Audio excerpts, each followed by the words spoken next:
Yo, what's good, Spirit Squad? March of the Machine is finally out, which means we can finally play with a lot of the really exciting blue and white cards that I've been touting all over Twitter, Discord, and really anywhere else where people will listen to me about how exciting this set is for Spirits. Let's check out the cards that we got, and then we're going to go right into some gameplay with them. So the first card I was excited about was Errant and Giada, and this is really what got me into looking at the March of the Machine spoilers, because this card does effectively everything we want to do in a card that provides card advantage. And that's one of the things that Spirits players have been crying about for a pretty long time, right? Like, we're losing to a lot of decks like Rakdos midrange because of the fact that we severely lack card advantage. But Errant Giada here does really everything that you want to do against a deck like Rakdos. So they naturally have flash, which means that you can just hold up mana for either counterspelling things or spell quelling things, or just casting this Errant Giada. And that's going to be a lot different from cards that you have to play at sorcery speed to provide the same function. So you would normally play cards like Wedding Announcement, Takasia's Welcome, or even Cemetery Illuminator at the 3-drop spot to help generate that same card advantage, but none of those have the benefit of being instant speed. So Errant Giada already has a small niche to serve that function for us. The second important thing of this card is that it's got 3 toughness, which is a big deal because unlike almost everything else in our deck, that means that this card naturally fades a Bonecrusher Giant Stomp. And along with 3 toughness, it's also got 3 CMC, which means that a Fatal Push Unrevolted also doesn't do anything to this card. Errant Giada is going to be really good at fading the Rakdos midrange removal. And of course, card advantage. That's kind of the entire point of playing cards like this, right? So unlike Cemetery Illuminator, you only get to play cards with flash or flying from the top of your library, which means your creatures only for the most part, but you're not limited to 1 a turn. So if the top of your deck just so happens to have 2 or 3 creatures, cool, cast them all. You don't have to actually wait 1 a turn like you do with Cemetery Illuminator, even if Illuminator is a little more versatile in that specific function. Still, we'll take it. And the last important thing here is that it's actually got creature type Angel. So a lot of the Rakdos midrange decks are playing 4 copies of Power Word Kill in their deck, a card that kills, non-demons, non-devils, non-dragons, and, important to us, non-angels. So Errant Giada naturally fade pretty much all of the removal that Rakdos midrange plays in their main deck. And you know, what more can you ask for when you look at 1 card, right? I'm going to be very excited to cast some Errant Giadas today. The second exciting card for us is going to be Surge of Salvation. And this card is really good for us because one of the few matchups that we lose in Pioneer is going to be to Rakdos midrange, and this card is about as perfect as it gets for protecting a creature against Rakdos. So it says you and permanents you control gain hexproof until end of turn. So that part's really important because not only does it protect our creatures from spot removal, including uncounterable things like, say, Rending Valley or Fry, but you gain hexproof, which means that this card can also counter cards like Thoughtseize and Duress effects. So if you have something that you would rather protect in your hand, like say a Curious Obsession, then you can Surge your Salvation to deny them the Thoughtseize, untap, and go about your business. That part's really sweet when you're looking at a card that you already want a similar effect to protect yourselves from Rending Valley or Fry or whatever the new sorcery speed Rending Valley is called. No matter which versions of those things they're playing, Surge of Salvation is going to be really good in there. And since it prevents all damage that black or red sources would deal to creatures you control this turn, this is going to be especially good for just trying to race Rakdos, right? Because their creatures are just way bigger than ours. But Surge of Salvation will actually let us block profitably for the first time in, well, basically ever. Like, a 4/5 Shieldred is usually kind of lights out against us, right? But if you have a Surge of Salvation, you actually can sometimes just like block while you're attacking to try to keep parity, or if you have a giant board and a Surge of Salvation resolves, they can't attack because then you're just going to get to profitably block, kill their big nasty thing, and then you get to untap and go about your business. So this card I expect to be really good against Rakdos midrange. So the next card here is going to be Invasion of Gobakhan, one that I initially may have overlooked, but honestly, the Discord folks have kind of shown me the light. Like, hey, Dre, this card's got some real potential. Maybe you should try it. And I think the upsides here are certainly worth trying. So Invasion of Gobakhan is going to be a new battle for 3, I don't know, toughness, whatever the battle counters are called. And that means that when this card resolves, you get to do the effect, and then you make your opponent protect the battle. Once you do 3, I guess, loyalty counters worth of damage to the battle, you get to flip it and then cast the back half. But we want both halves of this card to be good. So the front half of Invasion of Gobakhan here enters a battlefield. You look at an opponent's hand and you exile a non-land card from it. And as long as that card's exiled, they can cast it, but it costs 2 more. And the biggest application of that effect here is that you actually want to snipe Shark Typhoons out of your control opponent's hands or your creativity opponent's hands. A card that's in exile can't be cycled, and the Shark Typhoon itself is going to cost 8. That basically denies the entire card to them. And against the decks where they have Shark Typhoon is almost always the most annoying card to deal with. So for 2 mana, having just the ability to strip your opponent of Shark Typhoon forever, but then you get upsides to be talked about later, what more can you want in a card? But joke's on you, we're going to get a lot more out of this card. And the second big application here is that you can make your opponent's relevant 4-drops like Shieldred and Supreme Verdict cost 6 instead of 4. And, you know, a Shieldred coming down on turn 6, honestly, probably not that scary. But a Shieldred coming down on turn 4, that has the ability to race you. So which one of these things do you really want to deal with, right? You always want to deal with the Shieldred on turn 6, not turn 4. And Invasion of Gobakhan helps make life that much more annoying for your opponent. So I'm here for it. And then, of course, the Supreme Verdict application here, where you get to just make Supreme Verdict cost 6, and that gives you enough time to deal with Supreme Verdict in any number of ways, right? Like, you get to look for a Spell Queller if you don't already have one. You can use the back half of this Invasion of Gobakhan if you get to flip it before the turn 6, which we will certainly be talking about in a second. And just, they have to flounder around or find a second Supreme Verdict before you finish killing them, because it could very well be the case that they're just not going to make it to turn 6 anyway. So there's a lot of very real applications from just the first half of this card, but the back half is what's really exciting. So the back half of this card is where the really exciting stuff happens. So on Light Shield Array, at the beginning of your end step, put a +1 counter on each creature that attacked this turn. So you just get another 2 mana Lord effect to complement your Supreme Phantoms, and regardless of what else happens, I'm already excited about that, right? Like, people have been putting Empyrean Eagle into their spirits lists for a while as like a 2-of. And I've always hated that card because tapping out for a 3 mana sorcery is exactly why I was already excited about getting rid of Cemetery Illuminator from our lists. Because those types of effects, right, at sorcery speed and 3 mana, that's a lot to ask. But when you're getting this off of the back half of a 2 mana effect, that's a lot more tolerable, right? Like, you get to just do your thing on turn 2, hold up maybe a Spell Queller, 2 pieces of interaction, or Curious Obsession plus interaction on turn 3, and now you're looking a lot better for it, rather than having to tap out on your turn 3 for a similar effect. So the difference between 2 and 3, yes, it is only 1 mana, but that 1 mana is absolutely huge in a tempo deck. And then you can sacrifice the Light Shield Array, where creatures you control gain hexproof and indestructible until end of turn.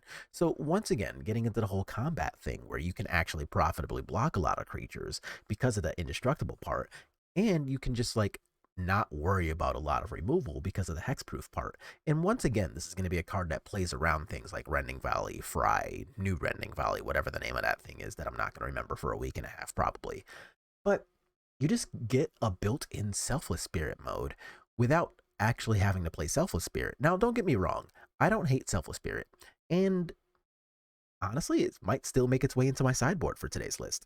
But for now, we're going to be going ahead and just playing this lovely Light Shield Array, and that's going to be our built-in Selfless Spirit, because we get to do effectively the same kind of effect, just with a little bit more work built in, right? Like, you get to play the invasion, strip their best card, flip the invasion into the Light Shield Array, but now you have Selfless Spirit mode attached to a Lord, which is going to feel really nice.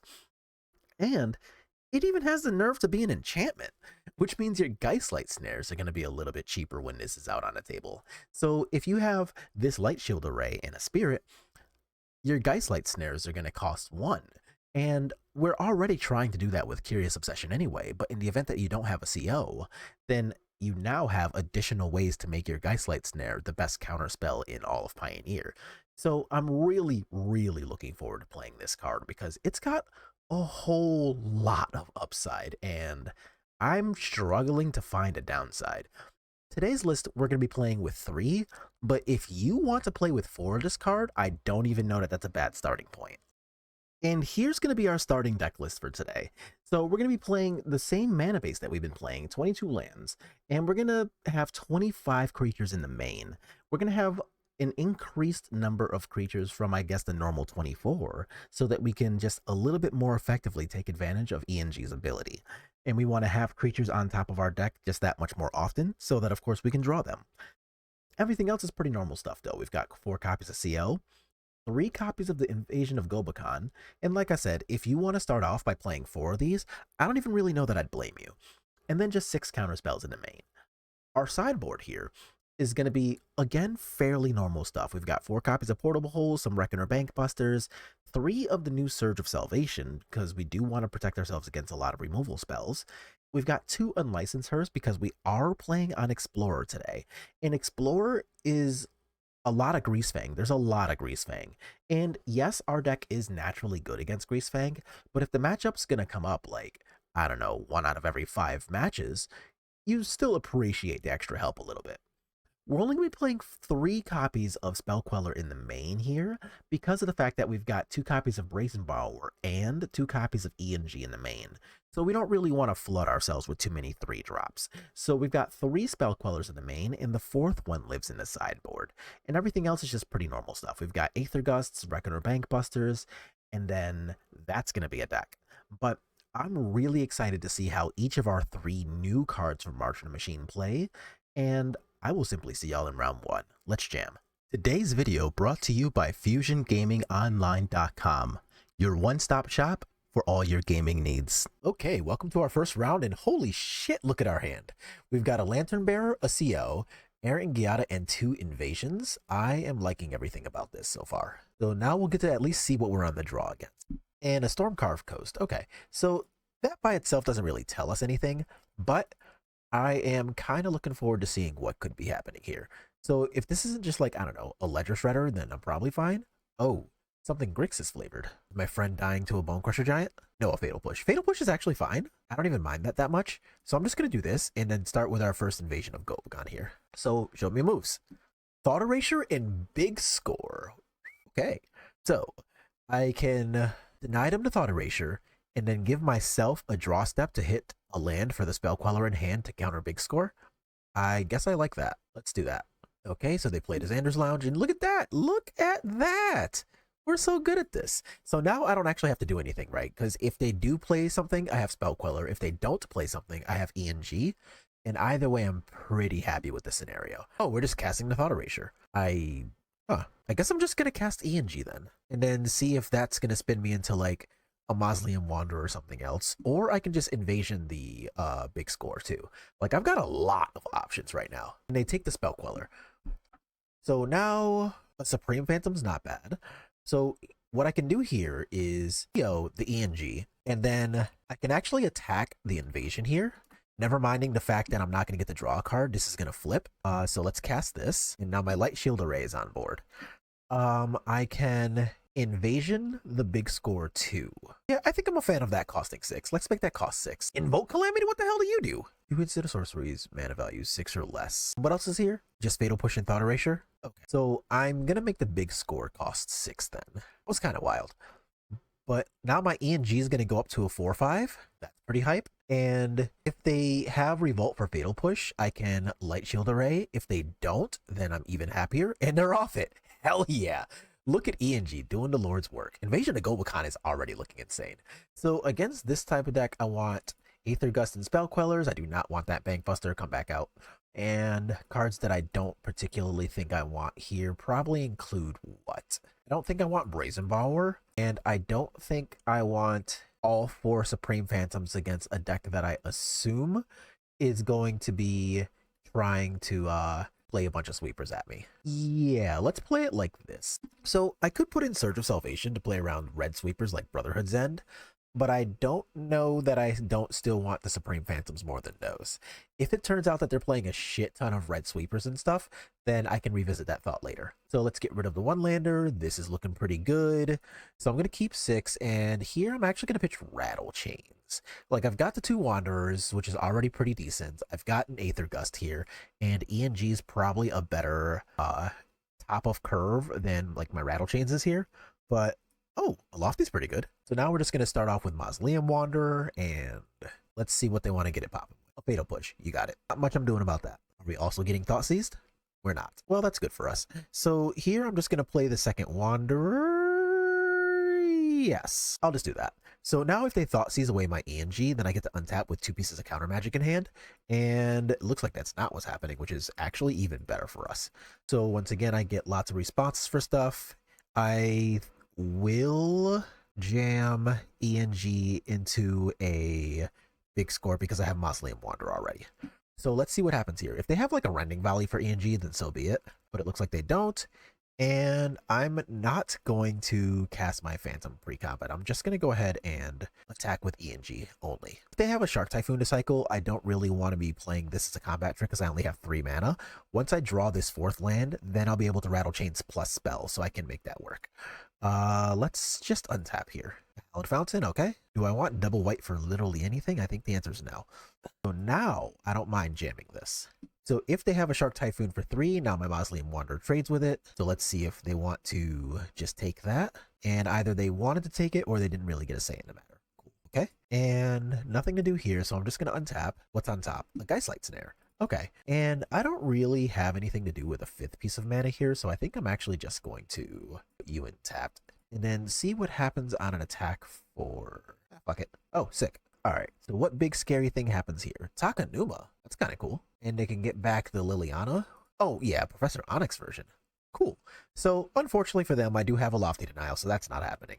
But I do admire our opponent's willingness to play something like, I don't know, a Grixis Control Pile. That's kind of cool. What's on top? Another Hallowed Fountain, okay. We're going to just get another attack in, see what happens. If they have a Shark, this time it cycles for 4. Oh, shit, that's an instant?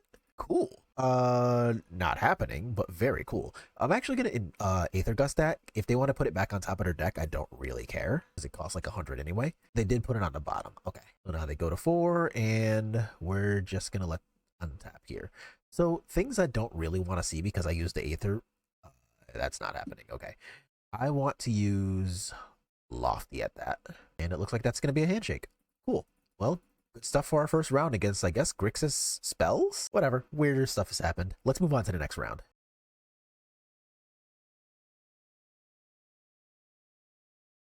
Second round is here. We are on the play this time, and our hand is actually not bad. So here, we're really just going to get to see if Invasion of Gobekon on the play is really powerful enough to justify a hand. And against Gigantha, if we can, I don't know, kidnap something like, say...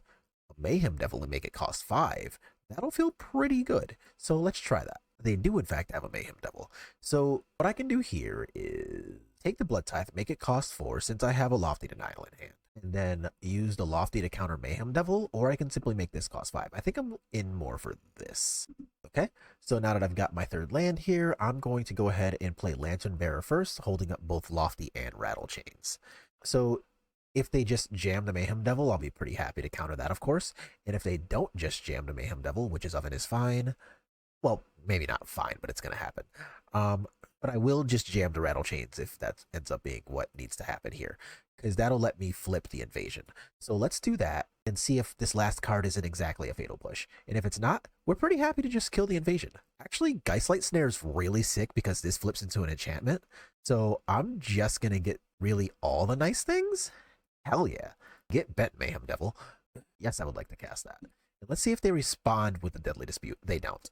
Not responding with Deadly Dispute is also really good for us. Now these guys are going to grow. Okay, so they have their trigger here, and they do not reanimate the cat. Got it. Claim the firstborn on my friend. Would love it if you did not do that. Thanks. Leave my things alone. So now if they go to Deadly Dispute, oh, that's definitely not happening. But now I can just do this. And I still have my Light Shield Array too, so things are going to get really big this turn. So now we get +3 power? Holy shit, this card feels insane. Okay, so they sacrifice the cat. We go to 15 all if they bring it back here. And looks like that's not what's happening here. So what is happening? A Fable and a Mirror Breaker. I can't do anything about that. And keep it real, I don't even know that I particularly care yet. Another Witch's Oven. That will get annoying with the cat, but since my creatures are going to get super huge, I am actually not that scared of Cat Oven right now. But Mutavolt's also really good. All right, so let's get an attack in. They take 10, go to 5. I get to play a Mutavault, and my team just gets ultra super mega huge. And they can go ahead and rinse and reuse the cat combo now. So I can go ahead and go down to what, 13? They go up to 7. And look at this. Against Mayhem Devil, they still have a lot of work to do. This is sick. They pitched a Blood Tithe Harvester. You got it. I will not activate Mutavault. You can just have that. Deadly Dispute.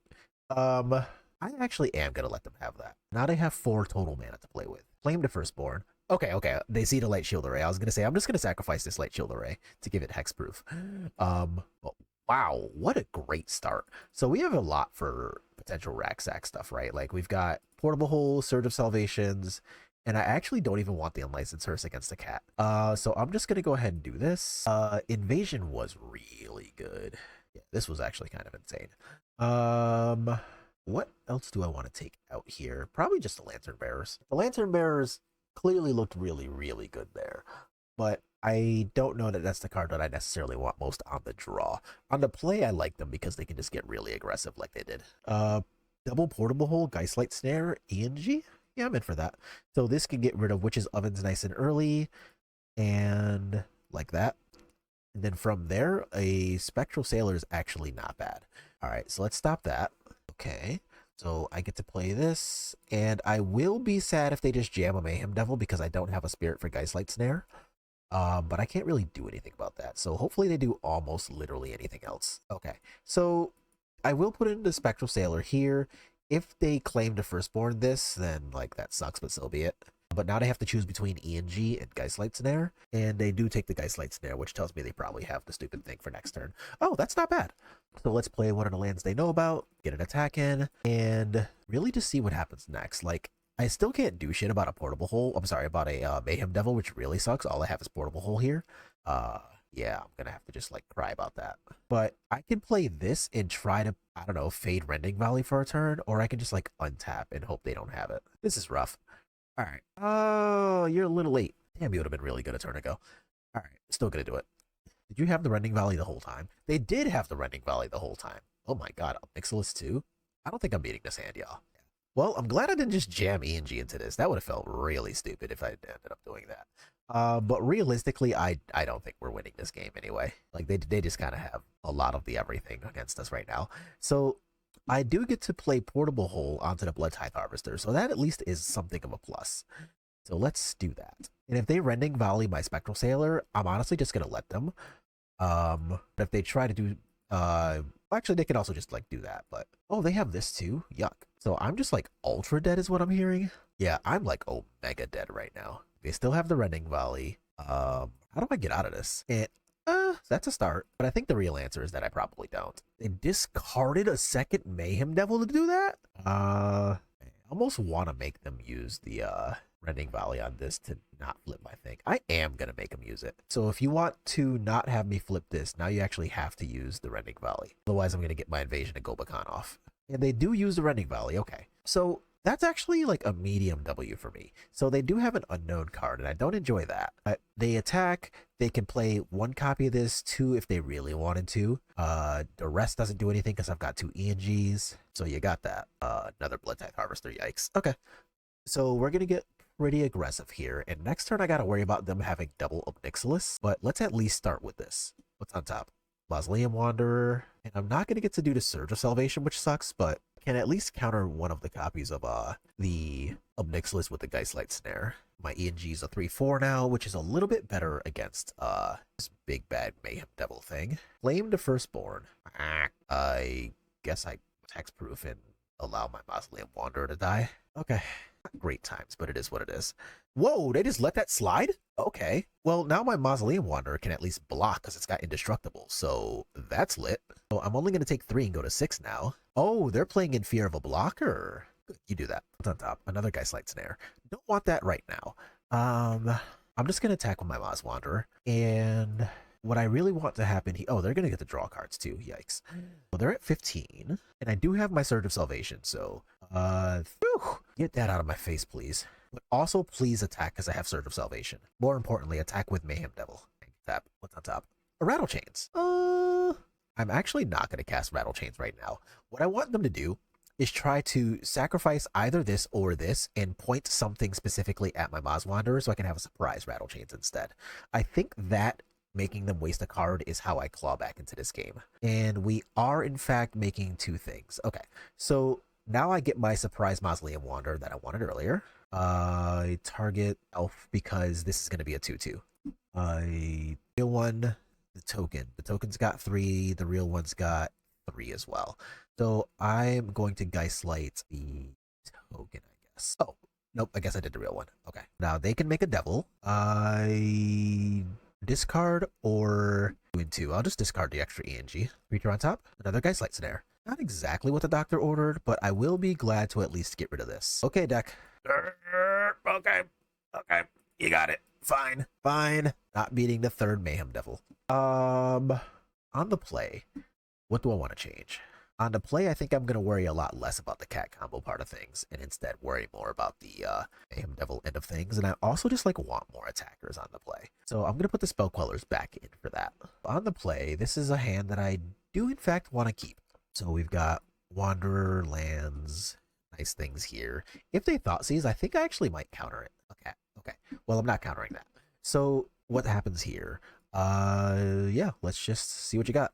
Claim to Firstborn, Abrade, and Deadly Dispute. Okay. I want you to have Deadly Dispute the least.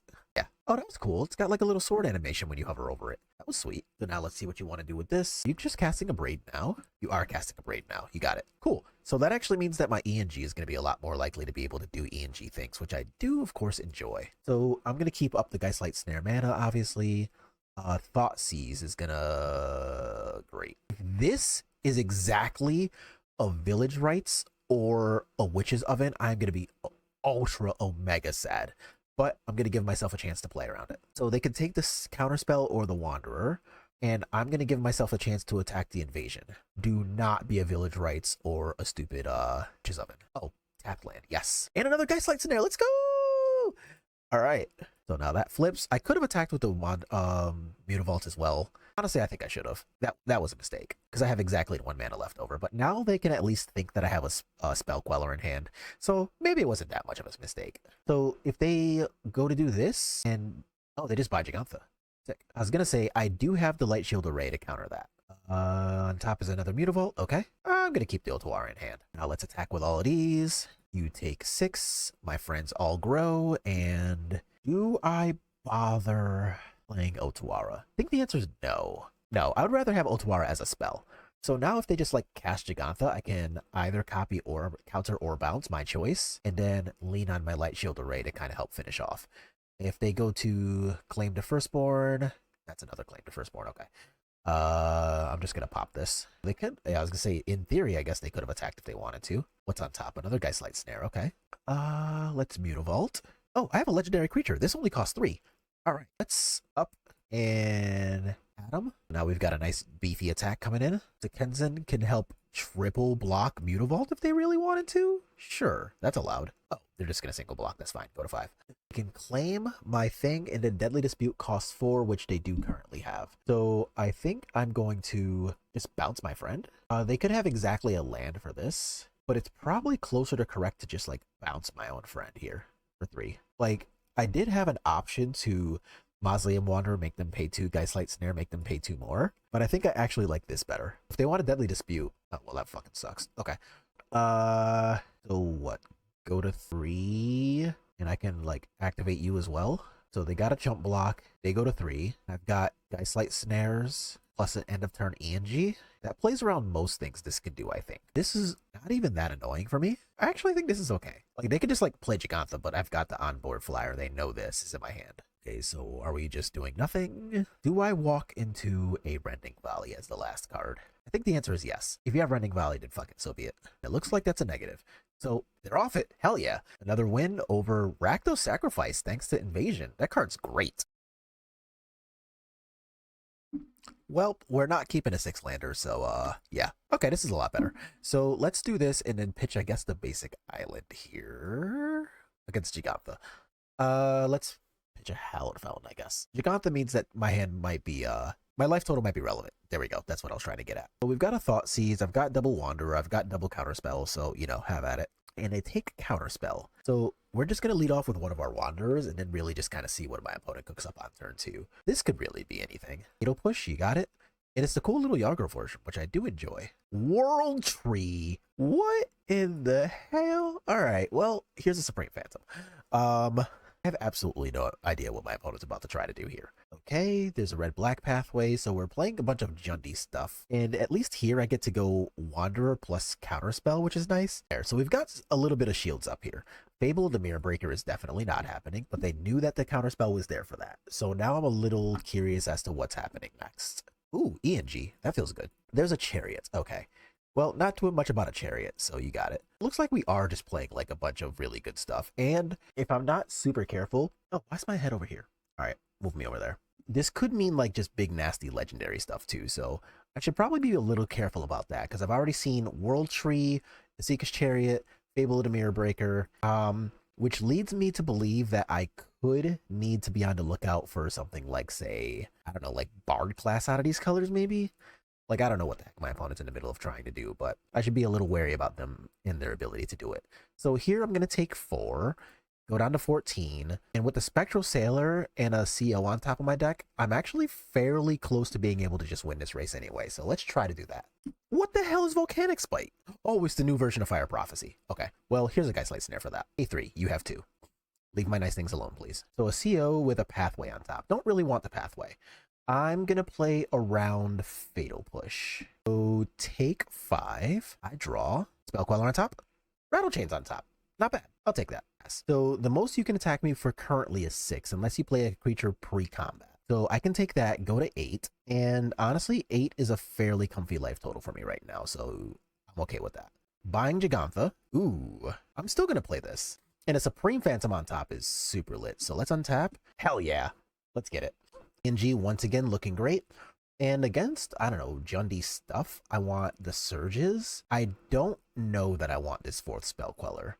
So on the draw, I think I'm just going to take out 1 more Spell Queller, assuming that they're putting in like Rending Volleys and stuff. So I think I'm just going to do that. Protect myself a little bit against the removal, but otherwise keep the same decent game plan. Lofties for Aether Gust might be worth considering, but I think I'm going to keep in Lofties for now and see what happens with them. No, I'm going to put in the Aether Gusts. Let's play like this. That plays a little better around on board Esika's Chariots. Our hand is a little slow, but in the face of a mulligan, I think I'm okay with that. So if they want to like mulligan down to 6 and then try to Thoughtseize their way into a slower game plan, the fact that I've got Curious Obsession and ENG helps to lean into that. Whoa, what in the... All right, opponent. Well, I'm definitely not playing a Spectral Sailor, so if I had one, I wouldn't have played it into that. That's not bad for them. Yeah, I'm going to jam. So if they spend this turn killing this, I can untap, potentially draw something nice like, say, a Spell Queller, or just hold up Geistlight Snare. And then from there, I can... Oop, looks like this is dying. From there, I can hold up like Spell Queller / ENG or whatever. So I'm going to play Mutavault and just get an attack in for 1. If they want to spend this turn drawing a card, I think I'm actually okay with that. That's fine. I'm not going to resolve ENG here. I'm just going to hold up my Geistlight Snare and continue. Fable of the Mirror Breaker. Is that worse than letting me have ENG? Yes. I would like you to not have that. So hopefully I can draw like a Surge of Salvation or Rattle Chains here, but I'll also accept like a Lofty Denial. Geistlight Snare.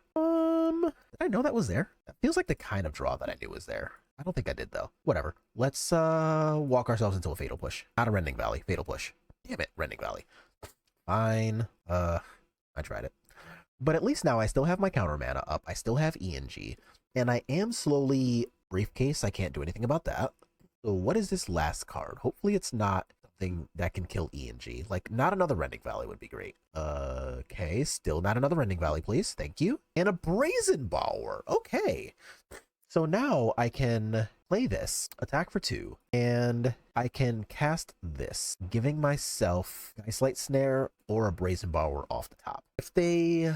Let's see. What things am I most scared of? I'm not that scared of a Seeker's Chariot unless they like just wait another turn or two to play around my Geistlight Snare. I think... Okay, looks like we're just not going to play around it. That works for me. So if these 2 mana here are going to be for something like a Rending Valley here anyway, I already don't have Surge of Salvation, so whatever. Still counts. Okay. So I'm not terribly happy about them having the Bank Buster, but it's not like I can do anything about that. So let's get an attack in because I'm not blocking right now. Oh, whoops. Oh, well. So they do get to activate this one more time if they really want to here. I am going to try this. So let's see if I'm allowed to just like block for free here. I'm going to try it. And if it's a Bone Crusher Giant, then you got me. I don't know if I believe that oops emoji. I'm going to see if it's a Bone Crusher Giant. Did I get got? Did I get got? Whoa, what the fuck are you? 3/3 Beast with Toxic 1. Bend red-green. Only cast creatures or activate abilities of creatures. And the last one doesn't matter yet because they can't do it. Okay. You have a thing that I'm going to bounce. I can also crew this, but I'm going to bounce it anyway, so that doesn't matter. So you go away. And what do I really want to draw here now? I guess a Sia would be kind of cool for this Supreme Phantom. Definitely not that. That was not on the list of things I wanted to draw. I'm going to attack Luca here, and you're faced with the Supreme Phantom. And they do have the Rending Valley for the Phantom. Okay, that's fine. Luca's still dying. I get to do this now, and one of my better draws is actually just like an untapped land for my Hall of Storm Giants, which is pretty sweet. So what do they do with this 4 mana? Do they just buy Gigantha? Looks like the answer is yes. So let's do this. If anything bad happens to my borrower, and can I attack for 7? Ooh, I have a choice. I can play you and just attack for 10 and make you chump block Hall of Storm Giants with this, or I can attack, let you use your turn playing Gigantha, bounce Gigantha, end of turn, still hope to draw an untapped land and attack for at least 5 now. I think I want to make the bounce Gigantha play. Wait, what the hell am I talking about? I have 6 untapped lands already. I don't need to choose. I just need to learn how to fucking count. All right, I have 6. I don't need to choose. Don't mind me, y'all. I just can't count. Okay, you have a monk token. So now you can chump block there, still go to 9. Yeah, this is fine. So you can still play Gigantha. I still have my Otawara to bounce again. The big Jeff here. Yeah. So now if I attack with the Hall of Storm Giant, are you attacking? Oh, there is absolutely no way that's the play. There is no fucking way that was the right play. There is 0 chance in hell that was the correct move. Yeah, I'm just gonna attack with Mutavault then. If you got a Fatal Push for this Mutavault, you do. Okay. Which means I probably could have played this first. I know what I can do. I'm actually going to Otawara the token. So now they actually have to make a really big choice between being able to through the Bank Buster or like just holding up Gigantha here. But now they don't have an attack and they don't have a great block for Hall of Storm Giants. So they still got to deal with my 4 power in the air. And it looks like they can't. So GG's opponent. All right. And after just 3 matches, holy shit, I am impressed by this invasion. Now, ENG was actually pretty good in multiple spots, right? Like we did get to effectively draw a couple of extra cards, and the fact that it faded a lot of removal by itself ended up coming up a few times already. So I've got some really high hopes from what we saw here, and all 3 of the matches we played were matches in which we definitely wanted access to Surge of Salvation. Granted, we didn't draw them that much, so it might actually be more correct to play 4 than it is 3, but for a first run here, holy shit, I'm impressed. The invasion came up often and was absolutely amazing. And after having played just 3 matches with it, I don't want to say I'm convinced, but there's a strong argument for 3 not being enough invasions. That card was really strong the entire time. And I look forward to seeing just how strong it can get because just 3 matches in against 3 decks that were actively trying to kill our stuff with Fatal Push and Rending Volleys in each deck, the Invasion came up and the Light Shield Array came up multiple times in each matchup. So I am thoroughly impressed. Like, the fact that we just have this new version of this list, right? And we just like beat up on the Mayhem Devil deck just using aggressive mode like it was almost nothing. That already tells us that we're really happy about it. And yes, we did lose the game to the Mayhem Devil, but like, that's just kind of the nature of the matchup. Here, I'm really impressed. I am going to be very happy to play some more Invasion of Gobakhan. And even in the few weeks coming up here, now that the set's out, it's released, cards will be available on Magic Online pretty soon, so I'll get to play there as well. And you guys are going to get to see our little journey here with Invasion of Gobakhan to see if we just happen to string together some, some solid W's against decks that are otherwise out to target us, or whether this card just is the real deal. And from just seeing the basic way it performed, I'm kind of leaning towards real deal. Like, I'm a big fan already. So let me know if you're just as impressed by the invasions as I was, or if you've been playing on either Arena or Magic Online and you have access to all the stuff. Like, how's it performed for you? Has it been about this good? Has it been much worse? Has it somehow been even better?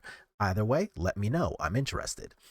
But yeah, that's going to be it for today. We wanted to try 3 cards, and there were a lot of scenarios in which all 3 cards came up, and for what it's worth, I'm pretty happy. So if you want to build yourself Azorius Spirits, or even switch versions of the Spirits to Azorius, then I would say to maybe start with a list like this as your starting base, and maybe go from there to see what you really like. What do you think will end up being most effective? Like, if we're going to be playing copies of ENG, for example, is that good enough to replace Wedding Announcement or Reckoner Bankbuster? If you're going to be playing Surge of Salvation, is that good enough to replace cards like Shore Up or Slip Out the Back? And these are going to be questions that we are going to look to answer over the next few weeks.